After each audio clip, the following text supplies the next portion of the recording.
لله الحمد لله الذي أرسل رسوله بالهدى ودين الحق ليظهره على الدين كله ولو كره المشركون أشهد أن لا إله إلا الله وحده لا شريك له وأشهد أن محمدا عبده ورسوله لا نبي بعده. وقال الله تعالى في القرآن العزيز: أعوذ بالله من الشيطان الرجيم بسم الله الرحمن الرحيم ولقد ذرأنا لجهنم كثيرا من الجن والإنس لهم قلوب لا يفقهون بها ولهم أعين لا يبصرون بها ولهم آذان لا يسمعون بها أولئك كالأنعام بل هم أضل أولئك هم الغافلون. صدق الله العظيم. Bapak-bapak, ibu-ibu, hadirin berbahagia yang dirahmati Allah, marilah senantiasa kita bersyukur kepada Allah. Alhamdulillah. Hari ini kembali kita sehat walafiat dan juga dapat melakukan ibadah puasa. Sampai hari ini sudah hari yang ke-15 dan malamnya adalah malam yang ke-16. Bersyukur kita, alhamdulillah. Masih di tengah-tengah COVID-19 ini, namun kita masih sehat walafiat. Kemudian salam berkabul selawat semoga tercurah pula kepada junjungan kita Nabi besar Muhammad sallallahu alaihi wasallam. Bapak Ibu sekalian, hadirin hadirat yang dirahmati Allah. Di hari yang ke-15 dan malam yang ke-16 pada malam hari ini, ceramah kita penghuni neraka jahanam. Kita baca Al-Quran surat Al-A'raf ayat 179. Walaqad zara'na li jahannama katsiran minal jinni wal ins lahum qulubun la yafqahuna biha wa lahum a'yunun la yubsiruna biha wa lahum adhanun la yasma'una biha ulaika kal an'am bal hum adall ulaika humul ghafilun. Arti ayat ini, Bapak Ibu sekalian, sungguh-sungguh kami akan lemparkan ke dalam jahanam itu katsira minal jinni wal ins, kebanyakan dari golongan jin dan manusia. Nah, itu yang dilemparkan ke dalam jahanam itu kebanyakan dari golongan jin dan manusia. Kalau yang jin itu biar bela dia. Sekarang yang dipersoalkan manusianya. Kenapa manusia itu juga dilemparkan ke dalam jahanam itu? 3 macamnya. Pertama, lahum qulubun la yafqahuna biha. Manusia punya hati, tetapi hati tak mampu memahami ayat-ayat Allah. Ayat Allah itu ada 2, Bapak Ibu sekalian. Ada ayat kauniyah, ada ayat kauniyah. Apa itu kauniyah? Itulah Al-Quran yang berhuruf, berbaris dan bersuara apabila dibaca. Kitab suci Al-Quran. Apa pula yang kauniyah? Yang kauniyah itu yang tersirat, yang nampak oleh kita ini semua itu adalah ayat Allah. Jadi itu banyak orang sekarang yang punya hati, tapi hati tak mampu memahami ayat Allah itu. Baik yang tersurat, apalagi yang tersirat. Yang tersurat Al-Quran Kita prihatin sekarang Bapak Ibu sekalian. Banyak di antara umat Islam ini yang tak bisa baca Al-Quran. Jangan kamu memahaminya lagi membaca, tak bisa. Kalau kita telusuri dan kita turuti ke rumah-rumah umat Islam ini, mungkin banyak mereka yang tak punya Al-Quran itu. Jangankan membaca, memahami, punyanya enggak. Bayangkan ini. Rumah gedung sekian miliar mampu dia dapatkan. Furniture rumah tangganya, lemari kursinya puluhan juta harganya. Bisa dia dapatkan. Televisi sebesar lemari sekian puluh juta harganya bisa dia beli. Ya dah. Tuh, bayangkan. Mobil macam-macam merek.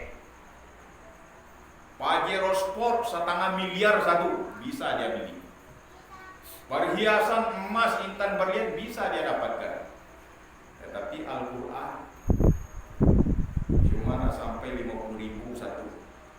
Tidak ada di rumah dia. Bayangkan macam mana anda memahami Al-Quran itu.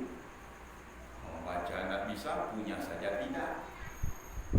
Sedih hati kita Bapak Ibu sekalian menengok keadaan umat Islam ini. Orang kaya-kaya untuk anak-anak pendidikannya bahasa Inggris, bahasa Mandarin, bukan main, dikhususkan. Tetapi untuk belajar Al-Quran, les Al-Quran, kadang-kadang hanya biayanya 1.500, 5.000 per bulan. Uang ngajian tak mampu dia membayarnya. Kenapa? Hati tadi yang sudah bermasalah, tak mampu memahami ayat Allah yang tersurat Al-Quran. Ada juga ayat yang tersirat, banyak juga yang tak paham hatinya. Apa ayat yang tersirat itu? Yang nampak oleh mata kepala kita ini semua itu adalah ayat Allah. Tuh di sudut rumah sana ada pohon pisang. Ayat Allah pisang. Bisa ibu-ibu bapak di Taman Banjar itu bikin pisang? Tidak ada yang pandai itu. Menggoreng pisang yang pandai. Menggorengnya santiang gitu. Bikin pisang tak bisa. Jangankan buah pisang, daunnya tak bisa gitu. Siapa yang menjadikan pisang? Allah. Pahami dengan hati. Setelah paham, tundukkan diri. Allahu Akbar. Besar yang Allah, kecil saya. Tidak bisa saya bikin pisang.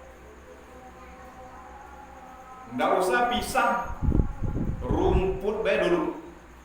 Mana profesor di dunia ini mampu membuat selembar saja rumput yang serupa dengan rumput Allah? Tidak ada. Daun ubi yang sepele ibu sekalian. Ada orang yang pandai bikin selembar saja daun ubi itu? Tidak ada sampai ini. Ada orang ahli hias dibuat dari plastik kayak daun ubi benar. Lembutnya sama, hijaunya sama, sirip-sirip tulang-tulangnya sama. Persis kayak daun ubi. Ditiup oleh angin dia melambai ke kiri ke kanan. Dari plastik saya. Dari plastik. Tapi dikasih ke kambing, muntah kambing itu aja. Enggak suka kambing apa lo di kedai. Iya tak? Daun ubi, siapa yang menjadikan daun ubi itu? Allah. Pahami dengan hati. Rendahkanlah dari Allahu Akbar. Yo besar engkau, kecil saya. Daun ubi yang sebenarnya tak bisa saya bikin. Ini air mineral. Siapa yang menjadikan air ini?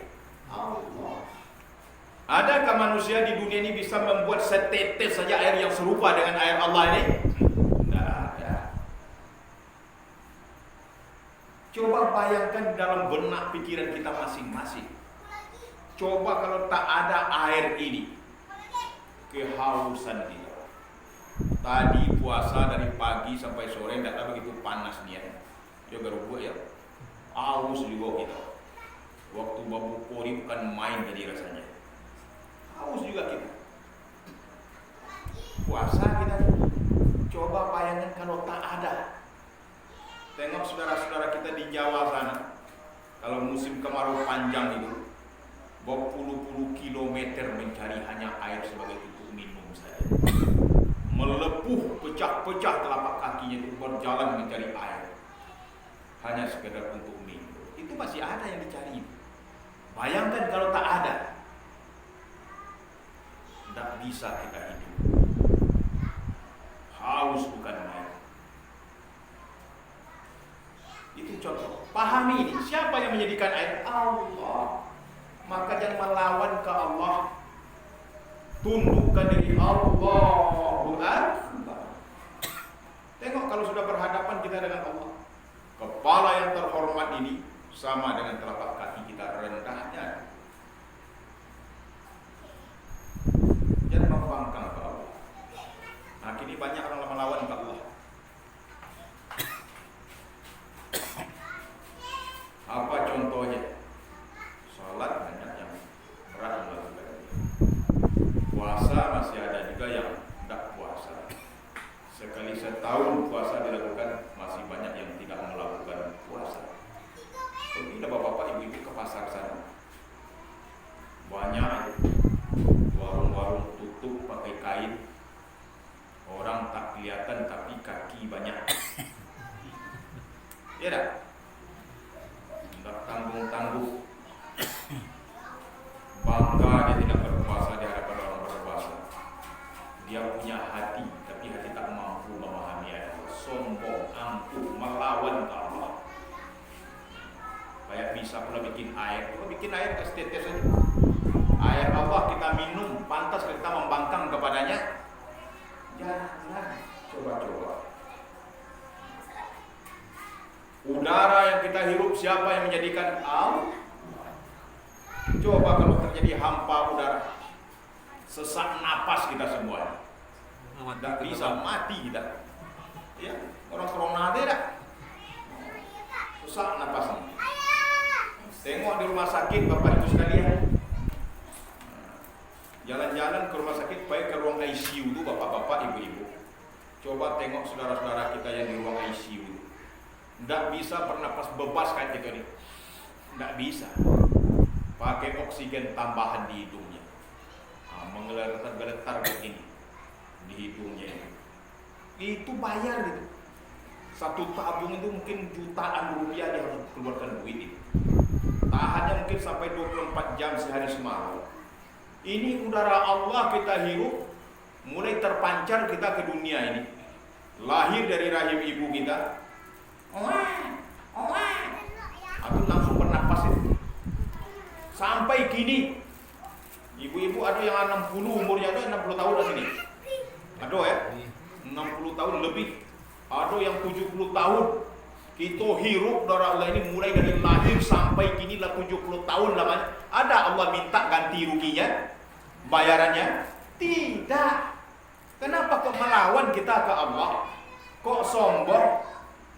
Makanya salah satu penyebab corona ini muncul di muka bumi ini, keangkuhan, kesombongan manusia itu yang sudah melampaui batas. Itu jawabannya. Katanya gini garumput semakin bertambah. Iya tak? Bertambah saja. Karena manusia banyak membangkang ke Allah. Itu jawabannya Bapak Ibu sekalian. Kepada umat terdahulu dari kita juga, orang yang angkuh, orang yang sombong, orang yang melampaui batas itu, yang melawan kepada Allah itu juga Allah uji dengan wabah seperti ini. Contoh Abraha, tentara bergajah. Sebelumnya Raja Namrud di zaman Nabi Ibrahim alaihissalam. Namrud ini Bapak Ibu sekalian, salah seorang manusia yang sudah kelewatan batas angkuh dan sombongnya kepada Allah. Karena dapat puja-pujian dari orang sekelilingnya, dia mengakui dirinya adalah raja di atas raja lagi, king of king. Tidak ada lagi orang di atas dia, dialah. Kesombongan Namrud yang sudah melampaui batas itu yang menganggap dirinya adalah di atas raja lagi. Setiap orang yang akan menghadap kepadanya wajib menunduk bahkan sujud kepadanya. Itu saking sombong. Begitu saat Ibrahim alaihissalam dipanggil setelah menghancurkan berhala-berhala Tuhan-Tuhan mereka, rupanya ketahuan Ibrahim ini. Siapa yang menghancurkan Tuhan kita ini? Akan saya berikan hukuman yang sangat berat, kata si Namrud tadi. Berbisiklah salah seorang kepada Namrud tadi, Baginda Raja, saya melihat dengan mata kepala saya yang menghancurkan itu Ibrahim. Panggil dia ke sini. Dipanggil Ibrahim. Ibrahim menghadap, tetapi tidak seperti orang biasanya. Ibrahim tak mau rukuk, tak mau sujud, tak mau menunduk kepada Namrud tadi. Kenapa kau tidak memberi hormat kepada, tidak rukuk, tidak sujud? Oh tidak, kata Ibrahim. Saya hanya rukuk dan sujud hanya kepada Allah yang menjadikan engkau baginda raja, dan yang menjadikan saya, dan yang menjadikan alam dan segala isinya. Hanya ke situ saya tunduk dan sujud. Oh kalau begitu kau membangkang kepadaku Ibrahim? Oh kalau soal ini saya membangkang, tidak bisa. Sujud hanya kepada Allah Subhanahu. Melawan Ibrahim Bapak Ibu sekalian. Kalau begitu kau akan aku hukum berat, silakan saja. Carilah mufakat pembesar-pembesar kerajaan tadi. Carikan terhadap Ibrahim ini hukuman yang amat-amat menyakitkan. Kalau dia digantung itu cepat matinya. Kalau dipancung juga cepat matinya. Maka dipikirkanlah oleh pembesar kerajaan, disepakati dua minggu. Kalau begitu baginda raja Ibrahim kita bakar hidup-hidup, biar nak nyorasonian azab kita itu. Nah, setuju kata raja. Dikumpullah kayu api sebanyak-banyaknya. Begitu disulut bergejolak api yang sangat besar karena kayu kering yang dikumpulkan tadi. Dan dilontarkanlah Ibrahim ke dalam kobaran api yang begitu menggebu-gebu itu. Pendek cerita, begitu api selesai membakar kayu tadi Bapak Ibu sekalian, keluar Ibrahim. Selembar bulu pun tak rusak pada tubuhnya. Agak setengah mengejek pula, Tuan Raja, saya izin pulang sekadar membersihkan diri. Raja sangat kaget dan terkejut. Ini bahaya besar pasti akan datang. Goncang juga Bapak Ibu sekalian hati dari kerajaan tadi. Lantas apa? Oleh Allah raja yang tak terbatas kekuasaannya itu, raja yang sudah kelewat batas keangkuhan dan kesombongannya, malah orang disuruh sujud dan tunduk kepadanya, Allah kirimlah seekor lalat. Ada juga mengatakan seekor nyamuk. Apalah kekuatan lalat dan nyamuk itu Bapak Ibu sekalian? Ditepis saja begini mati dia, ya lah. Lalat. Ditampil gini, out dia. Tapi oleh Allah, lalat yang dikirim tadi pertama hinggap di puncak hidungnya, di tepisnya memang apalah lalat itu, bau dah badan aku ni, kok datang perlu dihinggap di hidung aku. Terbang di tepisnya, tapi tidak begitu jauh. Begitu dia balik lagi, masuk ke lubang hidung daripada Namrud tadi, merangsek terus ke atas, berputar di batang otaknya, menjerit dan meraung kesakitan yang tak tertahan dan tiada tandingannya. Digigitnya lah batang otak dari Namrud tadi. Dia bukan main, kesakitan yang sangat luar biasa. Lantas apa Bapak Ibu sekalian? Namrud yang kesakitan tadi, saking tak tahannya, dia sendiri yang membenturkan kepala kepada benda-benda apa yang ditemuinya. Ketemu batu besar yang dihantamkan kepalanya. Ketemu pokok kayu yang ditumburnya. Akhirnya apa? Matilah Namrud dalam keadaan terhina di hadapan kaumnya.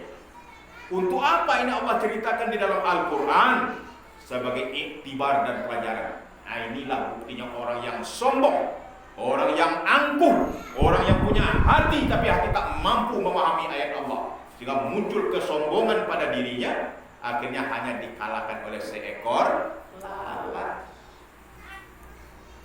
Jauh setelah itu Abraha tadi, yang mana Abraha ini Ibu sekalian adalah komandan tentara yang memimpin gajah. Bala tenteranya mengendarai gajah-gajah yang perkasa dan kuat, yang mana di waktu itu dia membangun sebuah rumah ibadah untuk tandingan Ka'bah. Ka'bah ini bangunnya sederhana, persegi 4, penutupnya hitam, tapi orang kok datang terus menerus dari mana-mana, dari dulu Pak sampai sekarang. Kayak magnet aja, ada daya tariknya. Oleh Abraha dibangun sebuah rumah ibadah yang sangat mewah, bagus, luar biasa. Setelah selesai rumah ibadah dibangunnya, orang hanya segelintir aja ke situ, tidak ada banyak, dikit. Cuma dia aja, pengikutnya yang segelintir. Kenapa ya? Kok ke Ka'bah juga orang datang? Kok ke rumah ibadah yang sudah saya bangun sedemikian rupa?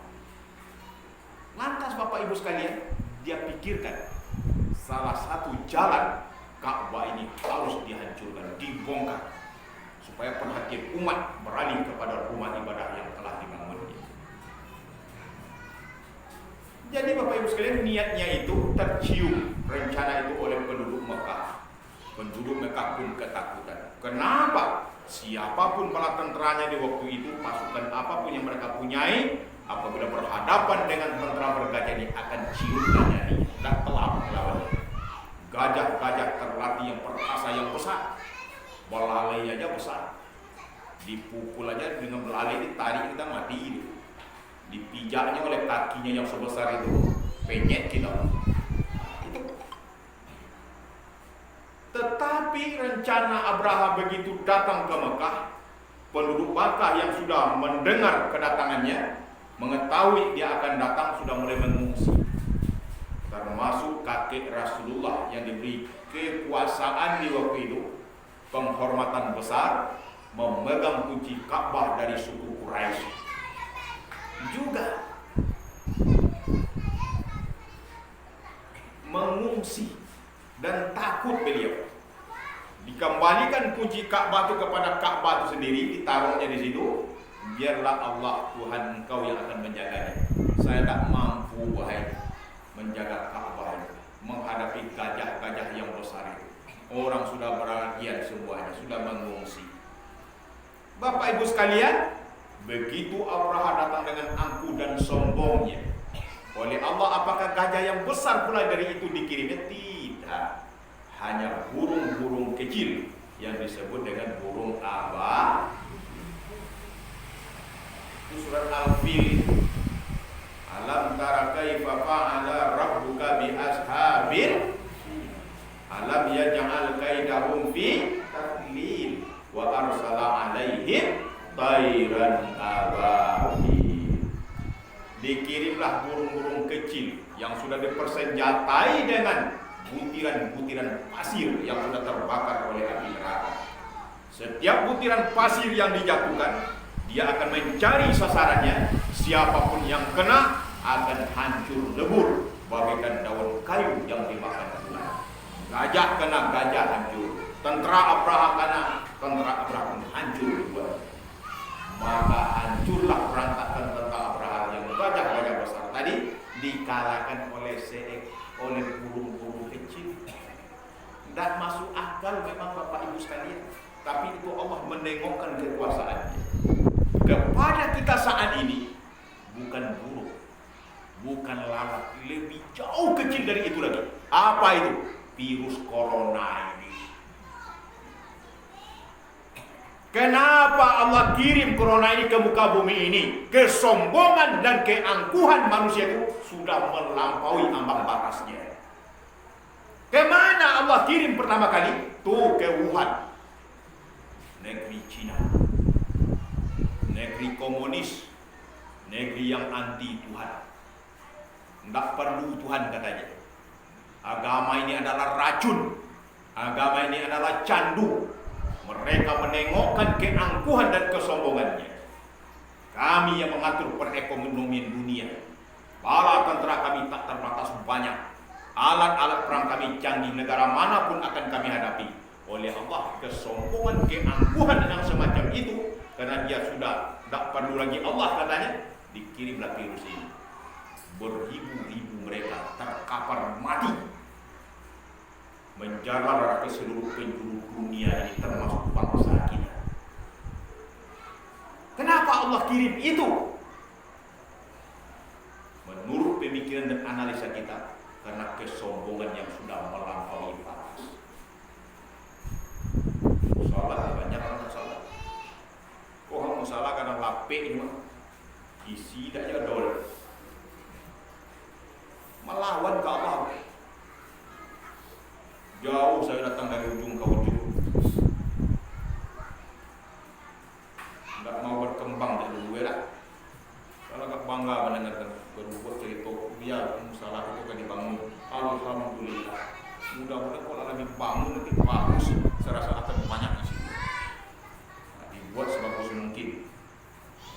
Tidak kasubrikon lagi kilatnya ya, diatur sedemikian rupa. Kalau bagus itu semangat timbul. Kombinen tak bunyi kadang-kadang mimpi tadi.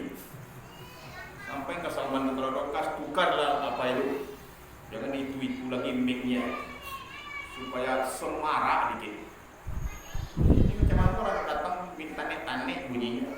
Pas masih di kampung 70 tahun yang lalu gitu orang. Wah, ada dalam kota gini ya. Ya kalau ya. Karena kita bayar sama-sama di berapa di mesin mic itu. Karena kita cari donatur-donaturnya. Supaya semarak, mimit lambat, udanglah dikit. Kurangnya lebih pindah. Kurangnya lebih pindah. Lebih pindah. Ya jangan aduh sih kok pandangnya. Kalau tak simpan tinggalnya gua ada buka juga. Mungkin lah tutup. Gua cetek itu. Untung lah baru buka. Tinggal langgar kan. Jadi itu Bapak Ibu sekalian, mudah-mudahan. Sedangkan Namboy jarang datangnya. Dia di bawah tu apa langgar wah. Udah di bawah pula. Masih kemari lah. Lontong tu masih lah. Oh masih. Bulan pasok kali ibu sebulan. Libur jangan jual lontong apa nih ibu masuk. Ya. Sebulan. Jadi Bapak Ibu sekalian, itu makanya hilangkan kesombongan tadi. Salat datang waktunya, lakukan salat. Puasa, lakukan puasa. Inilah banyak yang tak puasa. Itu saya bilang tadi di pasar sangat banyak. Warung bertutup tapi tak sampai ke bawah. Orang tak nampak tapi kaki ya dok. Kadang-kadang kita tengok pakai kopiah putih belum juga rubuk itu dah tahan gitu. Ayo bang.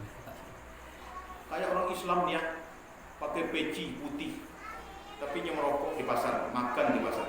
Itu dah main judi bawa kopiah peci. Itu nampak. Itu parah. Itu. Itu melecehkan agamanya sendiri.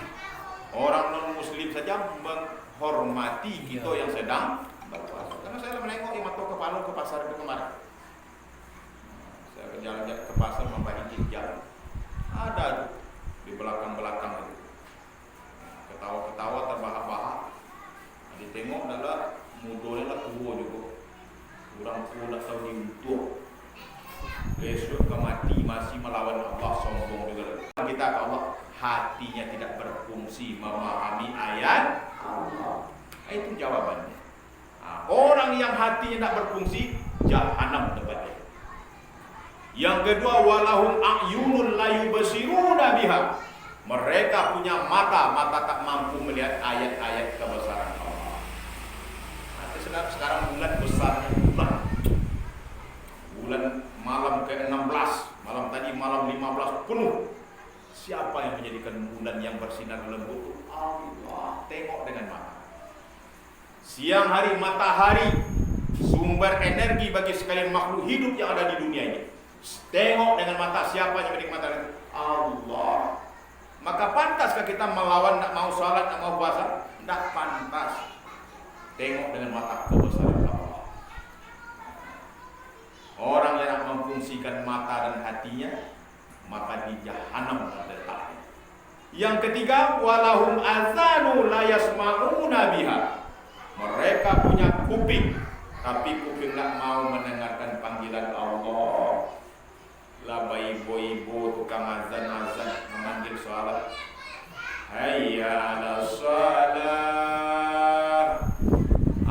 Saudi belah, kata dia. Tidak ada didengar di Saudi.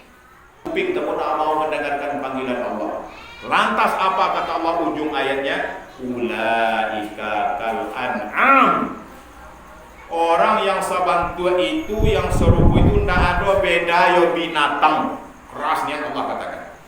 Ulaika kal an'am. Binatang itu kata Allah. Al-an'am itu binatang artinya. Tengok binatang itu punya hati tapi tak paham dia tentang ayat Allah. Itu randang lagi hati sapi itu ya. Binatang itu juga punya mata tapi mata tidak mampu melihat kebesaran-kebesaran Allah, maka dia tak patuh. Binatang itu juga punya kuping tapi kuping tak mau mendengarkan panggilan Allah. Mana ada kambing sholat, sapi sholat, dia tak mendengar. Kuping itu untuk panggilan Allah kan. Kalau begitu kan ada beda kamu kata Allah dengan binatang itu. Punya hati tak mampu memahami, punya mata tak mampu melihat kebesaran Allah, punya kuping tak mau mendengarkan pada Allah. Tidak ada beda binatang. Ulaika kal an'am. Maka dengan demikian mereka sama dengan binatang. Balhum adal. Bahkan mereka lebih sesat. Dalul walat dalil. Balhum adal. Mereka lebih sesat lagi dari binatang itu. Ulaika humul ghafilun. Itulah orang yang merugi besar. Makanya Bapak Ibu sekalian, puasa tahun ini masih di tengah-tengah COVID-19 ini, mari kita lakukan dengan sebaik-baiknya. Mudah sampai akhir Ramadan ini mampu kita lakukan dan kita isi setiap ruang waktu Ramadan itu dengan baik, dapat menimba pahala yang sebanyak-banyaknya. Jangan cederai Ramadan ini dengan hal-hal yang tidak baik. Seperti tadi, orang puasanya indah, orang puasanya berjudi, orang puasanya mabuk-mabuk, atau orang tak punya hati tadi. Sehingga apa?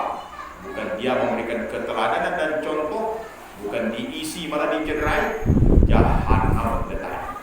Itulah penduduk jahanam itu. 3 kriteria. Jadi sebagai kesimpulannya, pertama tadi mereka yang akan masuk neraka jahanam itu punya hati tak mampu memahami ayat Allah. Ayat Allah itu ada 2. Pertama ayat yang tertulis itu Al-Qur'an atau kauniyah. Yang kedua ayat kauniyah yang tidak tertulis. Ini ayat Allah. Rumput ayat Allah. Langit ayat Allah. Kita ini, badan kita ini ayat Allah. Lengkap diciptakan Allah pada badan kita ini. Tengok, pahami. Kemudian punya mata tak mampu melihatnya kebesaran Allah itu. Yang ketiga punya kuping, tidak mau mendengarkan panggilan Allah. Maka orang tak salat dipanggil melalui azan tapi dia tidak mau datang, itulah orang yang penghuni jahanam itu. Salah satu contoh dan permisalan yang disampaikan di dalam Al-Quran tadi. Demikian kuliah Ramadan kita pada malam hari ini, malam ke-16. Saya doakan yang hadir malam ini, bapak-bapak, ibu-ibu, tetap diberikan kesehatan oleh Allah lahir dan batin, sehingga sampai akhir Ramadan datang dan datang ustaz kita tetap kita isi dan kita datang ke langgar dari insya Allah. Jadi tetap kita ramaikan, kita semangat walaupun dikit baru buat. Mudah-mudahan kalau dibangun nanti insya Allah ya. Karena janji Pak Lurah akan dibangun ya. Kita doakan bulan cepat terwujudnya masalah bagus di tengah-tengah kampung ini. Dan kalau sudah bangunnya berubah nanti saya yakin ya akan ramai usaha kita lagi. Insya Allah. Demikian, banyak maaf. Assalamualaikum warahmatullahi wabarakatuh. Waalaikumsalam.